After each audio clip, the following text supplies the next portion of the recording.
Hello and welcome one and all. Temperatures expected to reach the 30s later on. Oh, that's what my grandchild calls me, love. I'm Kym Marsh. Today we'll give you the advice that puts your savings on ice and peace and harmony back into your lockdown life. Yeah, right, that's enough of that now. Anyway, here's what's coming up in the show. Getting the country back on track, we go to the only news that could bring Matt more joy than the ice lolly he's lusting after. The news that after months away, cinemas in England have been given the all clear to reopen. Now, yesterday felt like a huge moment as the government issued its next batch of measures to move us out of lockdown. In England, from July 4th onwards, as well as the cinemas, things like pubs, restaurants, caravan parks, hairdressers, bingo halls, theme parks and museums will reopen, slowly but surely edging us back towards normal life. Across the rest of the UK, of course, it's a different picture. Some of these industries are opening slightly earlier in Northern Ireland, and we're still waiting for Scotland and Wales. Well, like your daughter, Kym. Yeah, she's a beautician. Right. She is. So what's forward? Well, I think they were hoping that they might get the go-ahead on the 4th, but, you know, I think it's quite odd that we can have our hair done but can't have our nails done, because you would think it's a... In fact, you have to get closer, would you not? Well, your face just have something you could poke your hands through and the nails could be done, Yeah, I'm going to say. Absolutely, yeah. Okay. So, I don't know. And we're having pubs open and not schools.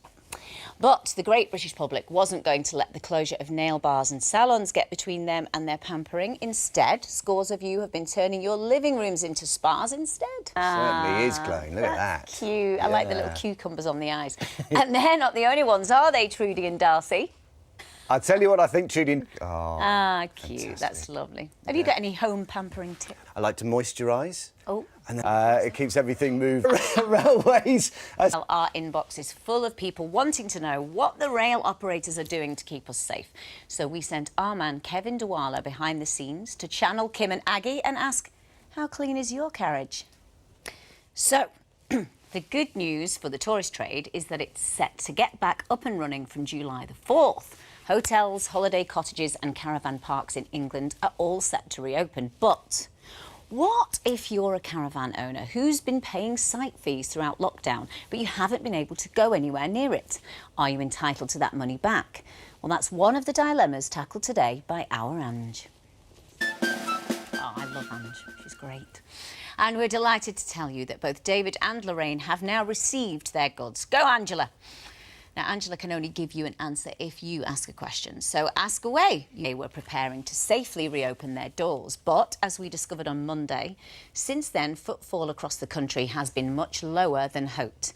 And now the centre's owners, Into, have announced they're in financial trouble and could actually have to close some of their UK sites. Speaking of discounts, I mean, some of the big chains are offering huge discounts right now, aren't they? Here's Lynn McGowan. Do we think this is a chance then now for some of those major brands to be doing something completely different and to be more inventive? Well, they've boarded the train, taken their seats and are waiting for a green signal. But how will they feel when they get to the other end?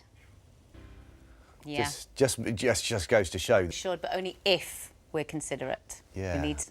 Anyway, as Susan mentioned in that film, one of the things that concerns people the most about the return to normal life is uncertainty about where they'll be able to go to the loo.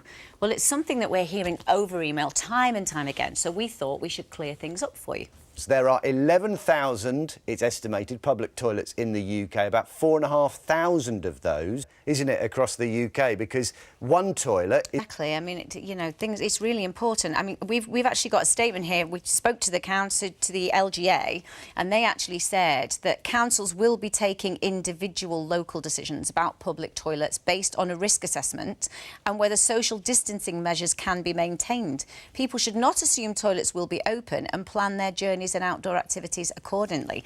That's centres. The shopping centres, we do know that Westfield and the Trafford Centre, their toilets are open. All of the... Yeah.